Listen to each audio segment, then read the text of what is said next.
Thank you, Jerry. I love you, brother. All right, everybody. My name is Jeremiah Dickey. I graduated this program in May of 2017. I came here on November 6th, 2016, and that is my sobriety date. Before I get started with my testimony, I want to just let you know that I'm going to give you a short version of my testimony and then just a small inspirational speech following that. And are you ready? Yep. Okay. So I was born on September 13th, 1983 in Dayton, Ohio. That makes me 35 years old today. I grew up with two brothers and a sister, and my grandma raised us, and I'll forever be a grandma's boy. She did the best she could to raise us, and we gave her hell. I lived with my mom and dad until I was 5 years old, and my dad was a very evil man. He tried to turn me into a monster. He made me do some things that no child should have to witness or go through. When I was 5 years old, my dad had me tie my brother and sister's hands behind their back, face down on the couch, and I had my BB gun and I was holding them hostage. We were playing Cowboys and Indians. My mom came running after me, trying to grab my BB gun, and my dad pulled his revolver, and I heard a loud bang. I looked over and my mom fell to the ground with a bullet through her head and blood pouring out everywhere. And instantly I felt a wave of confusion, like, what just happened? This is not a game no more. But I knew that my mom was dead, shot by my dad, gone forever right before my eyes. And right then I picked up this bag and I put anger and confusion and hatred in it. My grandma took custody of us, and my dad went to jail, but he only got 5 years for manslaughter. He said it was an accident. All of us knew that that was false. I was too young to testify, but I watched the gun being pointed straight at her head. And my grandma took custody of us, and immediately she put me in to see a psychiatrist because of what I had witnessed and what I had been through. And for the next 7 years, I saw a psychiatrist one-on-one. Throughout those 7 years, all I remember it teaching me was how to block it out, how to block out what happened and not think about it, not have any emotion about it. When I turned 7 years old, my step-grandpa started coming around, and I took to him like instantly. I looked at him as like a father figure, and he spoiled me like more than my brother and sisters, got me whatever I wanted. My grandpa started molesting me when I was 7 years old, and he told me never to tell anybody or he could get into big trouble. So I literally never told anybody until I turned 33 years old. When that happened, I instantly again put confusion, shame in that bag, and a whole lot more hatred into that bag. And I started lashing out. I started becoming a delinquent child. I started fighting all the time. As soon as I started school, the teachers seen how harsh I was and how mean I was, and they didn't know how to handle me. So instead of asking, what is wrong with this kid, they pushed me away. Like, we don't want him to affect these other kids. We don't know what to do with him. Let's keep him out of here. I didn't feel the love or the attention that a child should receive at that age, you know, and I was always fighting and getting suspended. By the time I was 12 years old, I had already started smoking weed, and I went to juvenile jail for the first time. When I got to juvenile jail, I felt wanted. I felt the attention that I was craving in jail because I had a lot of friends that were in there, first of all. Where I grew up, that's just what people do. You go to jail, you don't graduate high school, and you do a whole lot of drugs and stealing. And I got that attention that I was craving, and I wasn't scared. So I got out and went right back. When I was 13, I started stealing cars and drinking and doing drugs and just becoming a follower. Whatever everybody else was doing, all the older kids, that's what I wanted to do. I just wanted to fit in. So I put being a follower into that bag, and I put crime into that bag, and I just kept on going with it, man. That's just how life was. It wasn't nothing gonna stop me, and I didn't know how to change, and I didn't even think it was possible. So the next 3 years I spent in and out of jail, altogether 2 years. From the age of 12 until I was 16, I had already been in juvenile jail.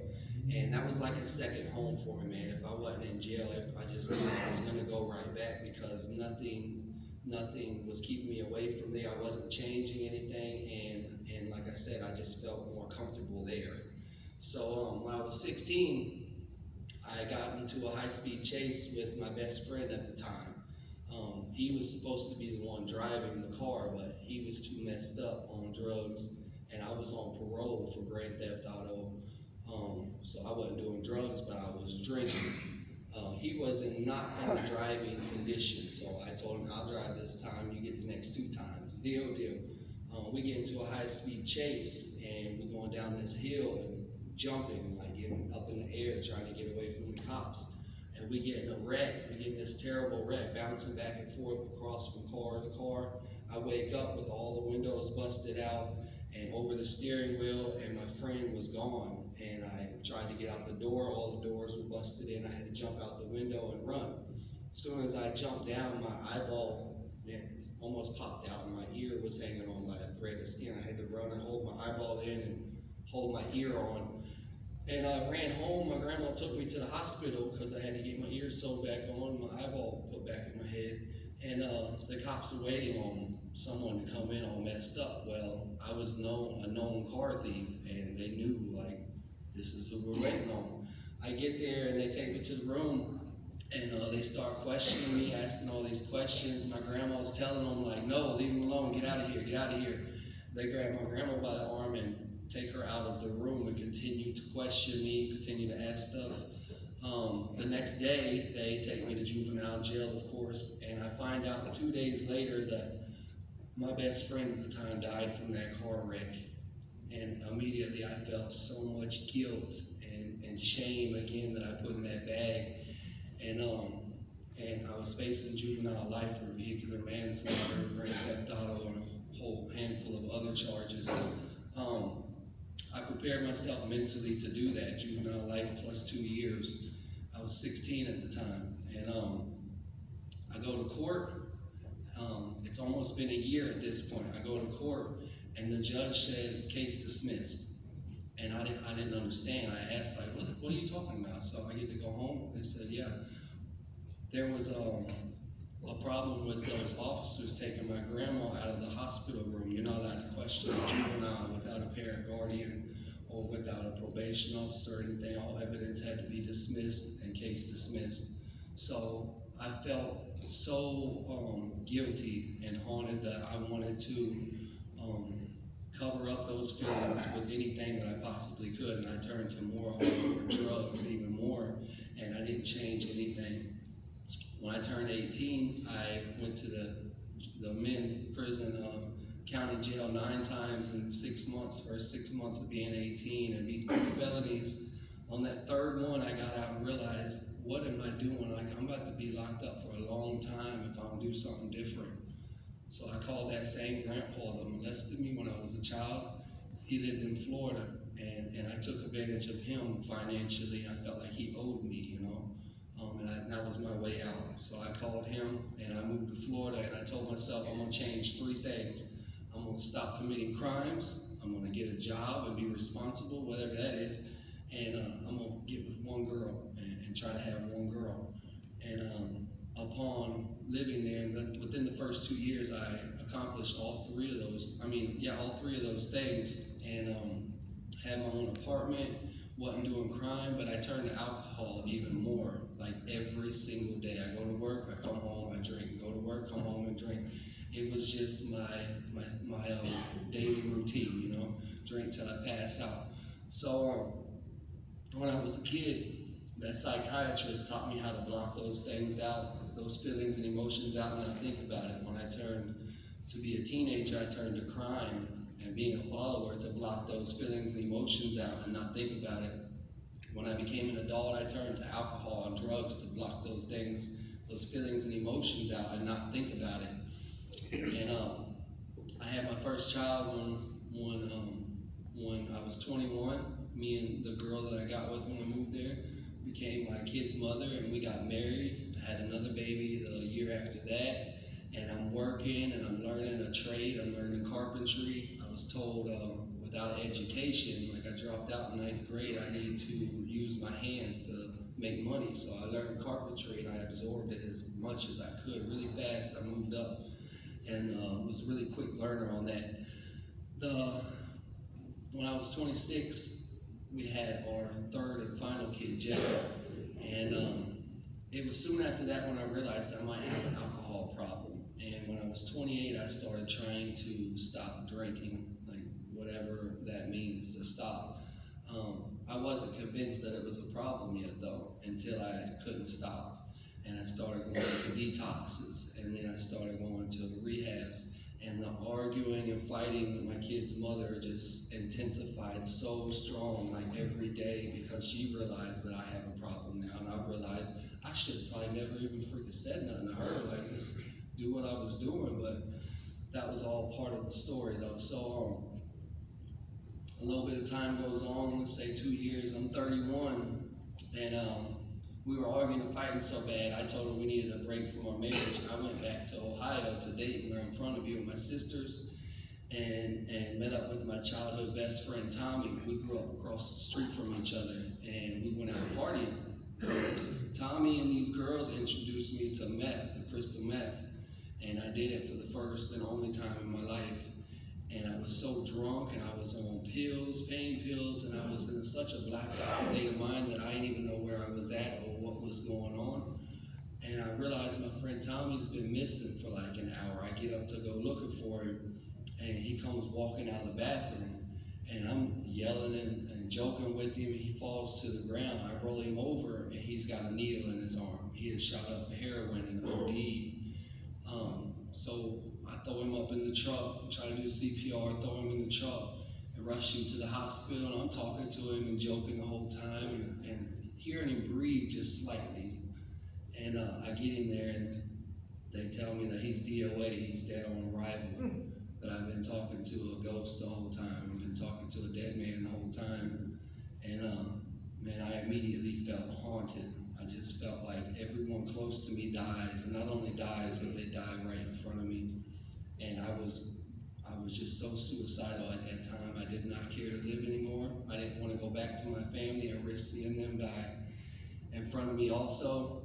And I turned to even harder drugs. I turned to that pipe, crack cocaine. I thought my life was in a downward spiral before. When I turned to that, of course, drinking every day still too goes right along with it. My life went downward spiral so fast to where I lost everything, everything. So we decided, me and my kid's mother, that we needed to divorce. She moved out here with my kids to Bedford, Texas. We lived in Atlanta at the time, and I moved back to Florida. When I got to Florida, I went to the Salvation Army in Jacksonville, Florida, and I stayed the whole 6 months, man. I stayed in that program.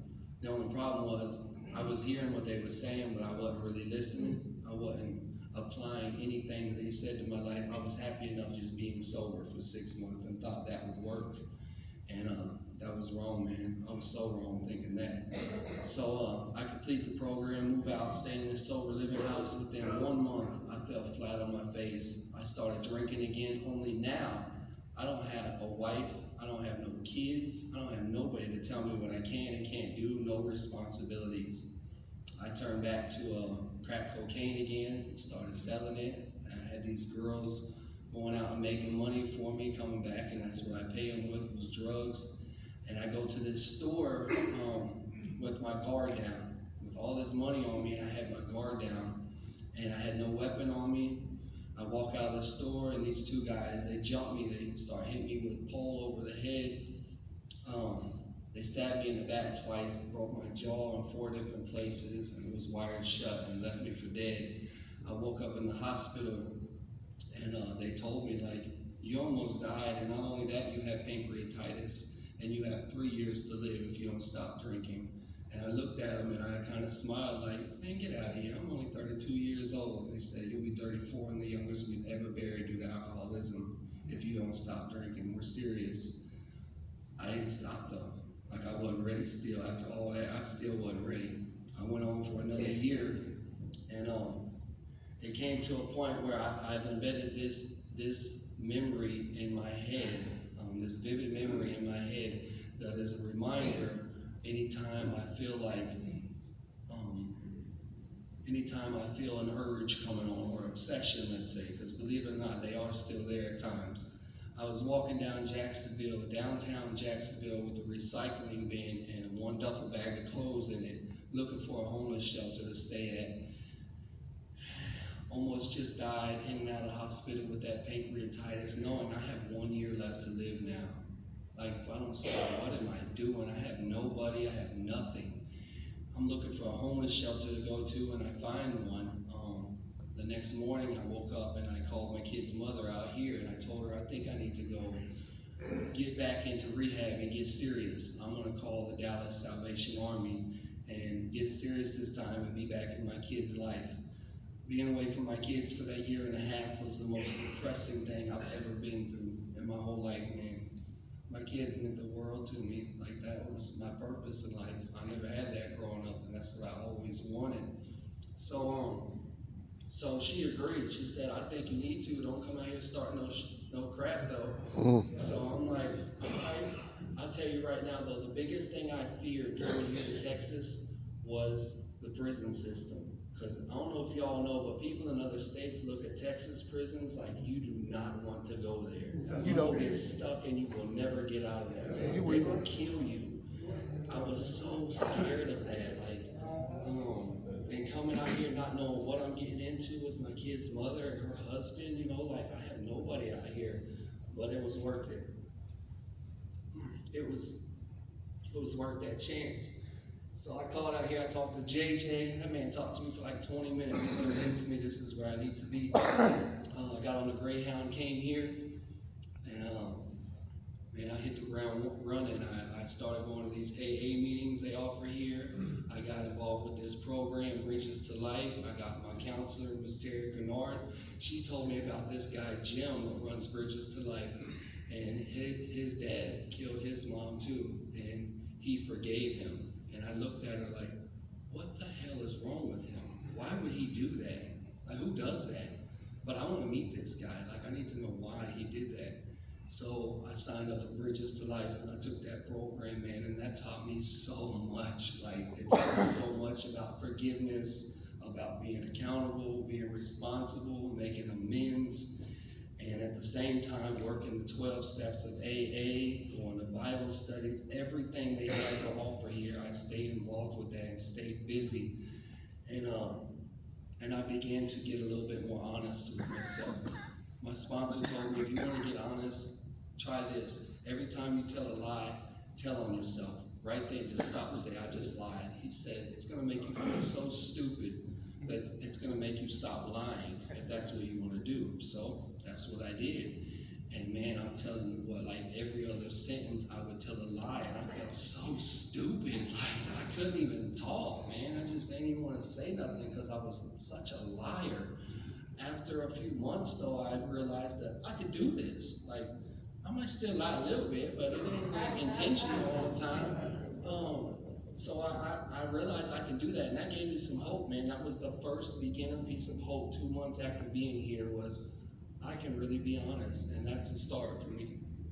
Once I started to get honest, I realized that I have a really negative perception, a really negative outlook on life. Like, I am so judgmental. I don't know why people in recovery, fresh in recovery, me, I'll say me for sure, are so judgmental of other people. I didn't know why, but I do now. And it's because we feel so bad about ourselves and the things that we've done, and we don't want to admit it and be responsible and hold ourselves accountable for it.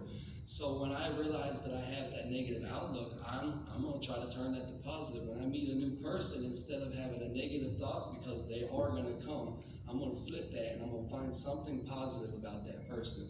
When I'm asked to go to a new place that I'm not familiar with and I feel really uncomfortable, I'm going to flip that and I'm going to look for something positive that I can learn from going to this new place, from trying something different.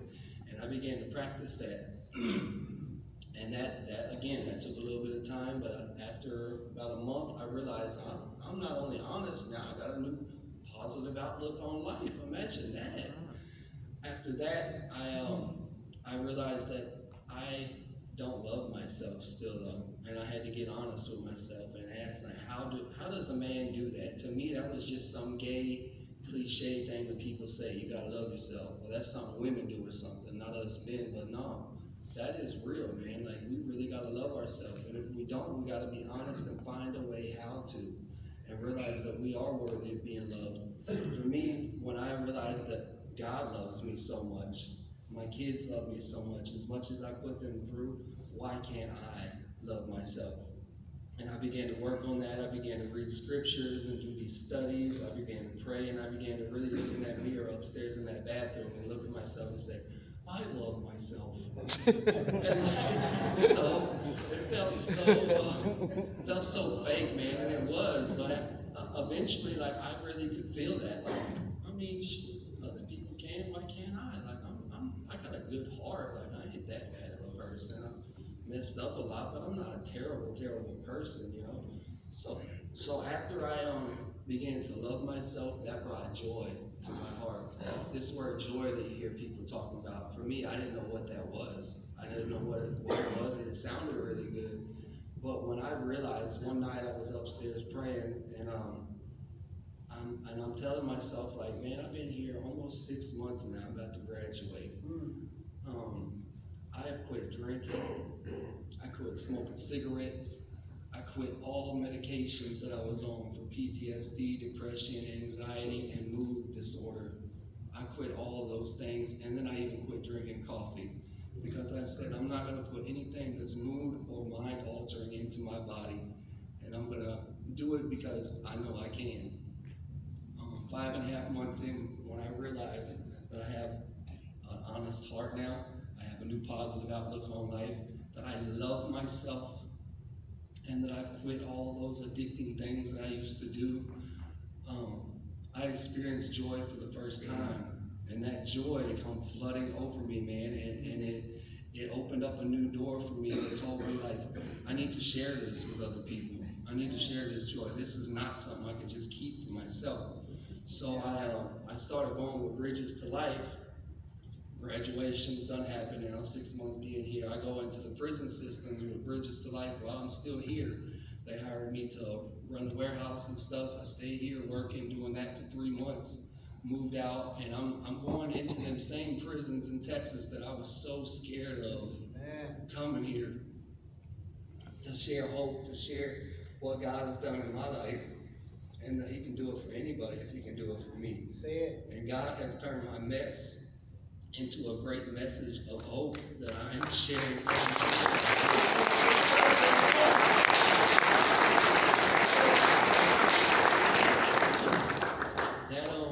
That joy is something I go after now every chance I get. And doing all this public speaking is what brings me the most joy. Working through all them steps, working through Bridges to Life, doing everything they asked me to do here, literally following the rules, which is something I've never done in my life, not stealing from that warehouse, literally following the rules. It changed me, man. This place had everything for me that I needed. It offered me everything to get my life together. It was a matter of, am I willing to do it? Am I willing to put in the work that's necessary to change my life? And that's how I knew that I was ready when I asked y'all in the beginning, are you ready? Because where you're at right now has everything to offer that you need to live a good, productive life. Sober. That's the main thing, is sober. So, since I've moved on from here, I still come back here often, and I do this, and I've been led into the men's prisons. Since then, I've started my own ministry a little over a year ago called Bless Up Ministries, Inspiration, Motivation, and Hope. And I go to juvenile prisons, I go to schools, I go to rehabs, homeless shelters, and I go anywhere that they're going to let me come to and just share the good message that God has put on my heart. To share the hope that there's a better life, man, that we can change, and ain't nobody going to tell us different if we set our minds to it and do what's necessary. So my kids are back in my life. I have them 3 and 4 days a week. I have my own apartment. I have a car. I have the most money I've ever made in my life today. And all this started right here in this place 2.5 years ago. Still sober, ain't had a drop of alcohol. I do smoke a vape, and that's okay though, because all that other stuff is still, it's still okay, man. So we can change, y'all. The question is, are you ready? Right here, right now is the time. This place has so many good, caring, loving people that are here to help you. We have to put all the excuses to the side. Of this place can't keep me sober. These people can't keep me sober. Because if you think like that, you are absolutely right. There ain't a person in this world that can keep you sober. Only God can keep you sober. Only you can put in the work that's necessary to stay sober. It's easy to do it while you're here. When you get out of here is when the real test starts. So stay connected. Find a program, find some people who have your best interest at heart, and share your story, man. Really, share your story, share your experiences, and learn to be vulnerable. For me, being vulnerable is the ticket to keep on growing in life. The more vulnerable I am by telling my story, by telling all my business, like I do way too fast now. It's ridiculous sometimes, but people are really drawn to that. They're really drawn, especially men, drawn to a man who can be vulnerable and tell all of his faults, all of his slips, all of his BS, because most men are so prideful, but they can't, because they can't do that themselves. So we're naturally drawn to a man that can do that, and they want to know how. So by us being vulnerable and accepting who we are, accepting what we've been through and what we've done to our lives, and that we are no longer that person, that we have put that baggage down that we filled up and carried around our whole lives. When we do that, we're healing not just ourselves, we're healing other people. And that's what this world needs. There's more vulnerable men to go out there and make an impact, change our lives, and help change other people's lives. I hope something I've said here tonight has helped y'all. I'm going to leave you with this little quote that I made and that I live my life by, all right? The strongest people in life are those who are willing to face their darkness, then bring the best of themselves to the light to help others in the world. Let your light shine. I love y'all. Bless up.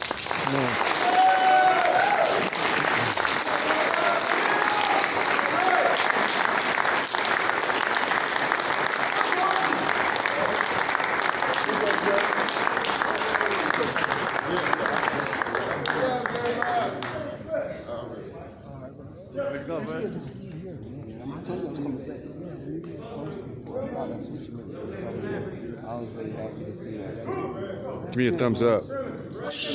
Did you cry a little bit? Nah, you ain't no crier. Come on, man. You're supposed to cry for me.